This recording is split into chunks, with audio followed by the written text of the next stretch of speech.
ঢাকার বারিধারায় ফিলিস্তিন দূতাবাসের সামনের সড়কে কর্তব্যরত এক পুলিশ কনস্টেবলের গুলিতে অপর এক পুলিশ কনস্টেবল নিহত হয়েছেন।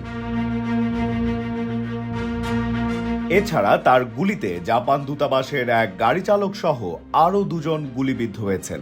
শনিবার রাত 11:45 দিকে এই ঘটনা ঘটেছে।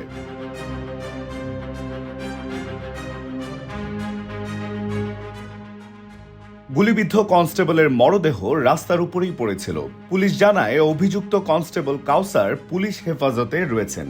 ফিলিস্তিন দূতাবাসে কর্তব্যরত নিরাপত্তা কর্মীরা গুলির শব্দ শুনে বাইরে বের হয়ে আসেন। দ্য ডেইলি স্টারকে তারা জানান অন্তত 4 থেকে 5 রাউন্ড গুলির শব্দ তারা শুনেছেন। এই ঘটনায় জাপান দূতাবাসের গাড়ি চালক গুলিবিদ্ধ হয়েছেন এবং তার গায়ে মোট 3টি গুলি লেগেছে।